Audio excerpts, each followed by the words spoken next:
हाँ जी स्टूडेंट्स, अज आप बिल्कुल एक नवा यूनिट शुरू करन जा रहे हैं। इलैक्ट्रोमैग्नेटिक इंडक्शन एंड एसी यूनिट 4 है, इलैक्ट्रोमैग्नेटिक इंडक्शन एंड एसी। तो यूनिट 4 का पहला चैप्टर जोड़ा है 4A है, वो है इलैक्ट्रोमैग्नेटिक इंडक्शन। शॉर्ट फॉर्म च असी EMI भी लिखते हैं। तो EMI ਦੇ ਵਿੱਚ ਇਲੈਕਟ੍ਰੋਮੈਗਨੈਟਿਕ ਇੰਡਕਸ਼ਨ ਦੇ ਵਿੱਚ ਸਭ ਤੋਂ ਪਹਿਲਾਂ ਅਸੀਂ ਪੜ੍ਹਦੇ ਹਾਂ ਮੈਗਨੈਟਿਕ ਫਲਕਸ ਕੀ ਹੁੰਦਾ ਹੈ। ਮੈਗਨੈਟਿਕ ਫਲਕਸ ਦਾ ਮਤਲਬ ਇਸ ਨੂੰ ਡਿਨੋਟ ਕਰਦੇ ਹਾਂ ਫਾਈ ਨਾਲ। what does it measures? It measures a total number of magnetic lines of force. Total number of magnetic lines of force crossing. किन्नी मैग्नैटिक लाइन्स ऑफ फोर्स किसी एरिया चों किसी खेत्रफल चों क्रॉस कर रही है, उसनों असी मैग्नैटिक फ्लक्स कहने हैं। Mathematically magnetic flux is denoted as phi and is defined as surface integral of magnetic field means B dot ds। ठीक है जी, B dot D S surface integral होंगे मैग्नैटिक फील्ड का। मान लो आ डायग्राम दिखाई भी थानू, आ एरिया है डी एस, आ की है मैग्नैटिक फील्ड लाइन्स। अच्छा, इस तो पहला मैं थानू ये दस दवां जिहड़ा एरिया हुंदा है, ये थानू +1 च भी दस्सिया गया है। Area is a vector quantity. Area is a vector quantity. Then area की डायरैक्शन क्या होएगी? सपोज आपां इनू एरिया लिखते हैं डी एस, इसकी डायरैक्शन क्या हो जाएगी? Perpendicular to the surface area. D S vector की डायरैक्शन हमेशा ही एरिया के परपेंडिकुलर होंगी है। जे थानू मैं याद कराता लंबाई गुना चौड़ाई, आ लंबाई है, आ चौड़ाई है रैक्टेंगल दे विच, तो लंबाई गुना चौड़ाई जे कर लीए या इधर लंबाई ले लीए इधर चौड़ाई ले लीए, L क्रॉस B का फार्मूला लाइए तो एरिया वैक्टर क्या आ जाता है? L vector cross B vector, एक क्रॉस प्रोडक्ट है तो यह परपेंडिकुलर होएगा। L क्रॉस B का फार्मूला लाने यह लंबाई तो चौड़ाई दोनों के मतलब एरिया के खेत्रफल के परपेंडिकुलर होंगे। तो area is a vector quantity and it is always perpendicular to the its plane.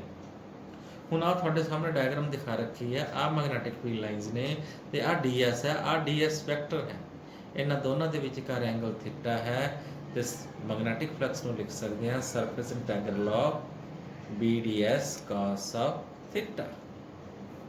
ठीक है, जो सिंपल अपने को एरिया ए वैक्टर दे रखा तो मैग्नैटिक फ्लक्स में सीधा आप बी डॉट ए बी लिख सकते हैं। इंटैग्रेशन की लोड़ ही नहीं, क्योंकि साढ़े को टोटल एरिया दिता है। जो स्मॉलर एरिया दिता है तो आप इंटैग्रेशन करनी पै सकती है टोटल एरिया कटन वास्ते, तो सीधा भी आप बी डॉट ए लिख सकते हैं मैग्नैटिक फ्लक्स। ओके, तो ये स्पेशल केस है।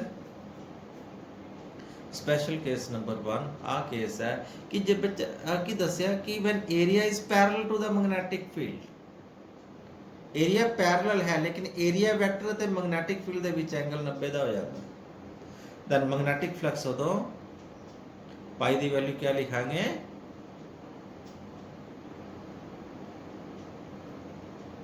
Surface integral B dot D S theta की वैल्यू 90 डिग्री आ जाएगी। पहला केस ये one theta is equal to 90 degree and cos of 90 होंदा 0, तो 0 फ्लक्स मतलब 0 magnetic field lines surface area चो पास कर रही है क्योंकि वो पैरेलल है। सैकेंड केस दे विच क्या है थोड़े सामने है when theta is equal to 0, मतलब सरफेस एरिया ते मैग्नेटिक फील्ड एक दूजे के परपेंडिकुलर है। सरफेस एरिया ते मैग्नेटिक फील्ड एक दूजे के परपेंडिकुलर है, लेकिन जो एरिया वैक्टर है वो मैग्नेटिक फील्ड के पैरेलल हो गया, तो मैग्नेटिक फ्लक्स उदों मैक्सीमम होएगी। सरफेस इंटैग्रल होएगा बी डी एस कॉस 0, क्योंकि कॉस 0 की वैल्यू कितनी होंदी है 1, तो मैग्नेटिक फ्लक्स आ जाएगा B into D S. Maximum flux इस केस लिंक कर रहे हैं, ये थीटा की वैल्यू 0 है तो फ्लक्स मैक्सिमम है। ठीक है बच्चों, तो नैक्सट आप ये गल करते हैं units, units of magnetic flux phi. तो यूनिट्स होंगे ने एसआई दे विच यूनिट्स लिखते हैं weber. 1 Weber is equal to 1 Tesla into meter square। Uh unit है 1 Weber is equal to 1 Tesla meter square। मैग्नैटिक field ਨੂੰ ਅਸੀਂ ਟੈਸਲਾ 'ਚ ਮੈਜ਼ਰ ਕਰਦੇ ਹਾਂ ਤੇ ਏਰੀਆ ਨੂੰ ਨੈਚੁਰਲੀ ਮੀਟਰ ਸਕੁਅਰ 'ਚ ਮੈਜ਼ਰ ਕਰਦੇ ਹਾਂ। ਠੀਕ ਹੈ ਜੀ, ਇਹ ਵੈਬਰ ਹੈ ਐਸਆਈ ਯੂਨਿਟ। ਐਸਆਈ ਯੂਨਿਟ ਹੈ ਆਪਣੇ ਕੋਲ ਵੈਬਰ ਤੇ ਸੀਜੀਐਸ ਯੂਨਿਟ ਕੀ ਹੈ ਇਹਦਾ Maxwell.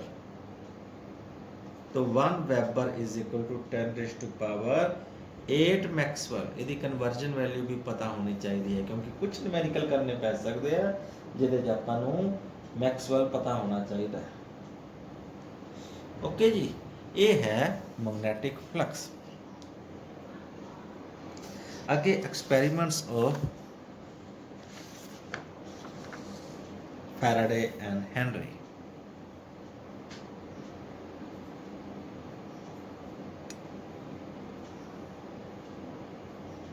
Experiments of Faraday's and Henry।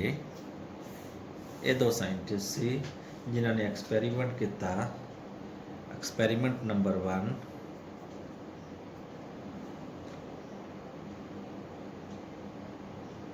when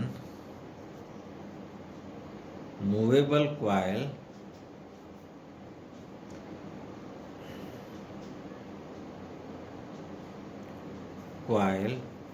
and magnet both are movable। इन्होंने की एक्सपेरिमेंट किया सी कि कॉइल लिया,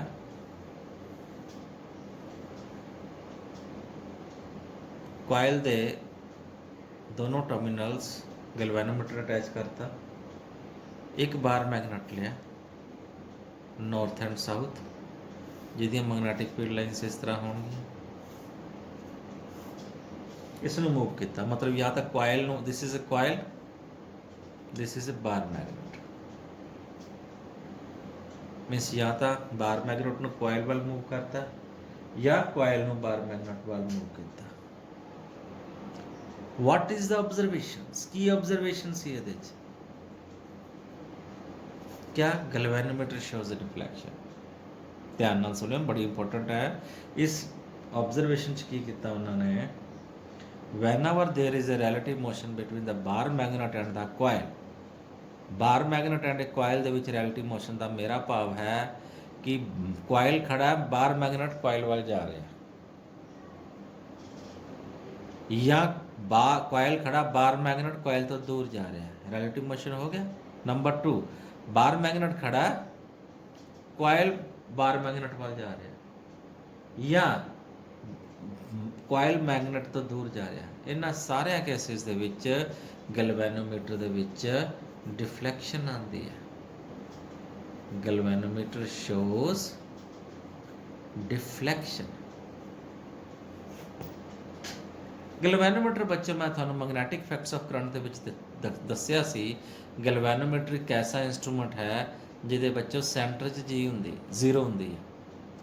ਇੱਧਰਲੇ ਪਾਸੇ ਪੋਜ਼ਿਟਿਵ ਪੋਟੈਂਸ਼ੀਅਲ, ਇੱਧਰਲੇ ਪਾਸੇ ਨੈਗੇਟਿਵ ਪੋਟੈਂਸ਼ੀਅਲ ਹੁੰਦਾ, -1 -2 -3। ਆਹ ਗੈਲਵੇਨੋਮੀਟਰ ਸੈਂਟਰ 'ਚ ਜ਼ੀਰੋ ਹੁੰਦੀ ਹੈ। ਮੰਨ ਲਓ ਜਦੋਂ ਬਾਰ ਮੈਗਨੇਟ ਕੋਇਲ ਵੱਲ ਜਾ ਰਿਹਾ ਤੇ ਗੈਲਵੇਨੋਮੀਟਰ ਦੀ ਡਿਫਲੈਕਸ਼ਨ ਆਉਂਦੀ ਹੈ ਪੋਜ਼ਿਟਿਵ, ਤੇ ਜਦੋਂ ਬਾਰ ਮੈਗਨੇਟ ਦੂਰ ਜਾ ਰਿਹਾ ਤੇ ਗੈਲਵੇਨੋਮੀਟਰ ਦੀ ਡਿਫਲੈਕਸ਼ਨ ਉਲਟੀ ਹੋ ਜਾਂਦੀ ਹੈ, ਨੈਗੇਟਿਵ। ਓਕੇ, ਜਾਂ ਜਦੋਂ ਕੋਇਲ ਬਾਰ ਮੈਗਨੇਟ ਦੇ ਕੋਲ ਜਾ ਰਿਹਾ ਤੇ ਗੈਲਵੇਨੋਮੀਟਰ ਦੀ ਡਿਫਲੈਕਸ਼ਨ ਪੋਜ਼ਿਟਿਵ ਹੁੰਦੀ ਹੈ, ਤੇ ਜਦੋਂ ਕੋਇਲ ਬਾਹਰ ਨੂੰ ਆ ਰਿਹਾ ਹੋਏਗੀ ਤੇ ਡਿਫਲੈਕਸ਼ਨ ਉਲਟੀ ਹੋ ਜਾਂਦੀ ਹੈ। ਇਹ ਆਬਜ਼ਰਵੇਸ਼ਨਾਂ ਨੇ। ਠੀਕ ਹੈ ਜੀ। ਹੋਰ ਉਹਨੇ ਆਬਜ਼ਰਵੇਸ਼ਨ ਕੀਤੀ ਕਿ ਜਿੰਨਾ ਤੇਜ਼ੀ ਦੇ ਨਾਲ ਬਾਰ ਮੈਗਨੇਟ ਨੂੰ ਮੂਵ ਕਰਦੇ ਆ ਜਾਂ ਕੋਇਲ ਨੂੰ ਮੂਵ ਕਰਦੇ ਆ, ਰਿਲੇਟਿਵ ਵੈਲੋਸਿਟੀ ਜਿੰਨੀ ਜ਼ਿਆਦਾ ਹੈ ਉਨਾ ਹੀ ਡਿਫਲੈਕਸ਼ਨ ਜ਼ਿਆਦਾ ਹੈ। एंड एक होर चीज़ ऑब्जर्व क्या की गई कि when there is a no relative motion, मतलब बार मैगनेट एंड कोयल एक दूजे के नेड़े लिया के खड़ा कर दिता जाता है। When there is a no relative motion या दूर लिया के खड़े कर दिता जाता है, then there is no deflection in the galvanometer. Okay, ये सी experiment number 1 and its observation. क्यों होया इसदा सारा कारण आप एक्सप्लेनेशन करते हैं अगे। हाँ जी, सारी एक्सप्लेनेशन करांगे। एक्सपेरिमेंट नंबर 2 सैकेंड पार्ट च experiment number 2 with 2 coils with 2 coil। अच्छा मैं बुक चो दिखा देना डायग्राम बार बार की बनावांगे। लेट अस सी तुहानूं दिखेगा। हाँ जी आपने कोल फर्स्ट एक्सपेरिमेंट से आ कॉयल है, आ गैल्वेनोमीटर अटैच्ड है, आ बार मैगनेट है। बार मैगनेट कॉयल वाल जा रहा है, गैल्वेनोमीटर से डिफ्लैक्शन हो रही है। बार मैगनेट कॉयल तो दूर जा रहा है, गैल्वेनोमीटर की डिफ्लैक्शन अपोजिट डायरैक्शन हो रही है। कॉयल बार मैगनेट वाल जा रहा है या कॉयल मैगनैटिक बार मैगनेट तो दूर जा रहा है, गैल्वेनोमीटर की डिफ्लैक्शन उल्टी हो जाती। आ एक्सपेरिमेंट नंबर 2 ਇਹਦੇ ਚ ਕੀ ਹੈ। हाँ जी ਇਹਦੇ ਚ ਕੀ है, अपने को 2 कॉइल्स ने, ये दोनों कॉइल्स मूवेबल है। कॉइल 1 कॉइल 2, कॉइल 1 ਦੇ ਵਿੱਚ ਉਵੇਂ ਗੈਲਵੇਨੋਮੀਟਰ ਅਟੈਚਡ ਹੈ, कॉइल 2 ਦੇ ਵਿੱਚ ਗੈਲਵੇਨੋਮੀਟਰ ਕੁਝ ਨਹੀਂ ਅਟੈਚਡ, ਆਪਾਂ ਸੋਰਸ ਰੱਖਿਆ ਕਾਹਦਾ ਕਰੰਟ ਦਾ, ਬੈਟਰੀ ਚੋਂ ਕਰੰਟ ਫਲੋ ਕਰ ਰਿਹਾ ਇਹਦੇ 'ਚ। तो current carrying coil behave like a bar magnet, आप पढ़ चुके हैं पिछले चैप्टर, तो बार मैगनेट ही हो गया। हुण इस कॉइल में कोल लैके जाओ या इस कॉइल में इस तो दूर लैके जाओ, सेम केस हो गया, बार मैगनेट नेड़े लैके जाओ या दूर लैके जाओ। मीनस सेम एक्सपेरिमेंट सेम ऑब्जरवेशन, जो एक्सपेरिमेंट नंबर 1 वाली ऑब्जरवेशन सी उही एक्सपेरिमेंट नंबर 2 ਦੇ ਵਿੱਚ ऑब्जरवेशनस हो रही ने। Okay experiment number 3 let us see the what is the experiment number 3। Experiment number 3 है कि उवें 2 कॉइल्स लईआं गईआं। कॉइल 1 ਦੇ ਵਿੱਚ ਗੈਲਵੇਨੋਮੀਟਰ ਅਟੈਚਡ ਹੈ, कॉइल 2 ਵਿੱਚ ਉਵੇਂ बैटरी अटैच्ड है, लेकिन एक सवार की करता एक टेपिंग की आ की दिखाया टेपिंग की।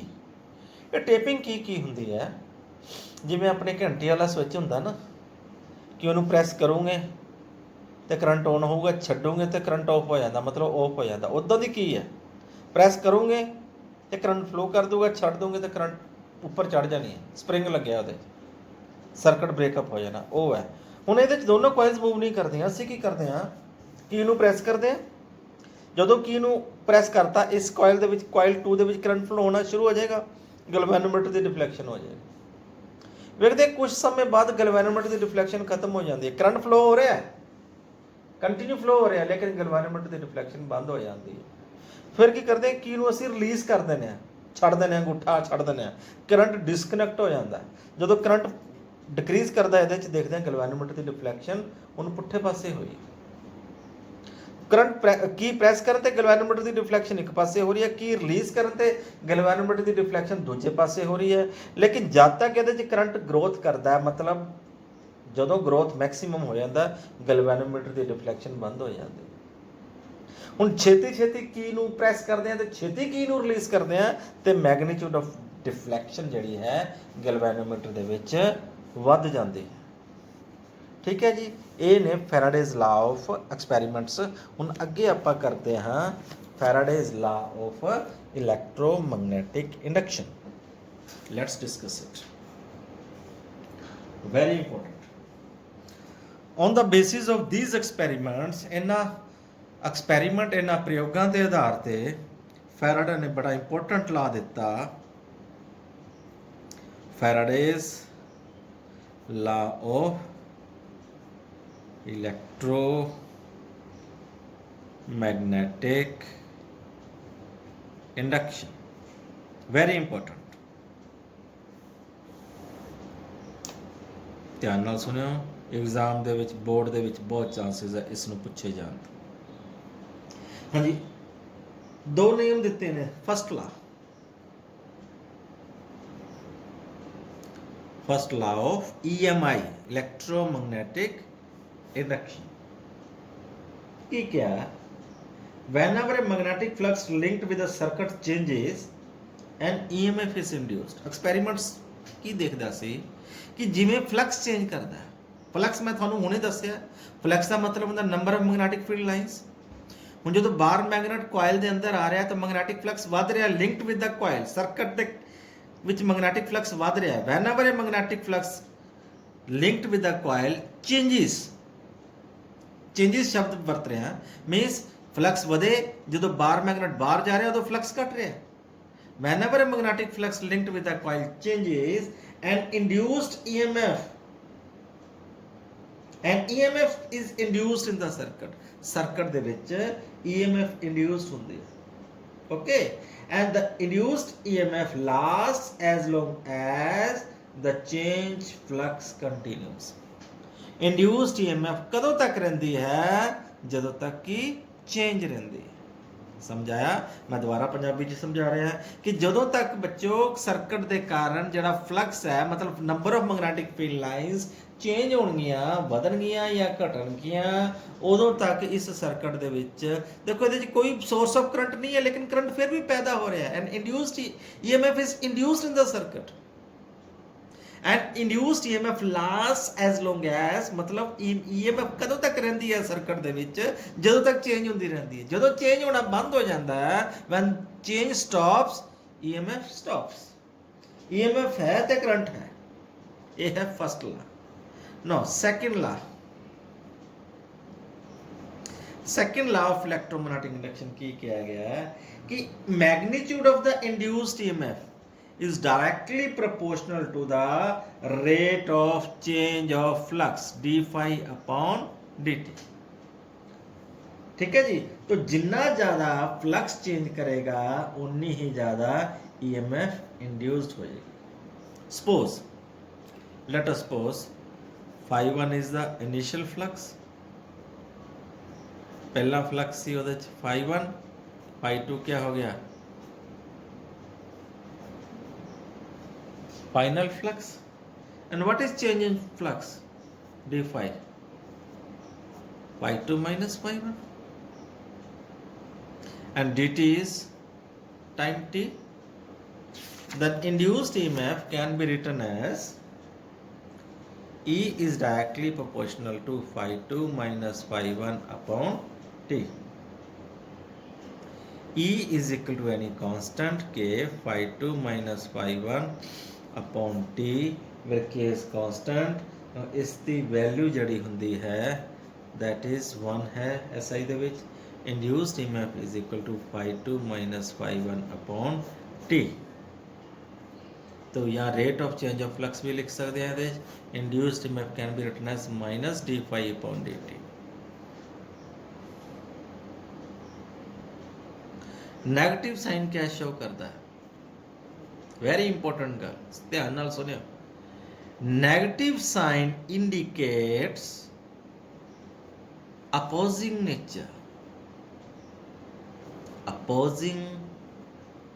Nature of induced EMF very important क्या शो करता है कि जड़ी EMF इंड्यूस्ड होंदी है ਇਹਦੀ ਜਿਹੜੀ नेचर होंदी है वो हमेशा ही अपोजिंग होंदी है मतलब अपने पैदा होने दे कारण दा अपोज कर दिया it is always in opposite direction now if n be the number of turns of the coil ਜਿਵੇਂ ਇਸ ਕੇਸ ਦੇ ਵਿੱਚ ਆਪਾਂ ਦਿਖਾਈਆਂ ਸੀ ਨਾ ਬਹੁਤ ਸਾਰੀਆਂ coils the let n is the number of turns ਉਹਦੀਆਂ ਕਿੰਨੀਆਂ ਟਰਨਸ ਨੇ ਬਹੁਤ ਸਾਰੀਆਂ coils then induced EMF becomes minus n times induced EMF की हो जाएगी उन्ने टाइम्स हो जाएगी हाँ जी then next is Lenz law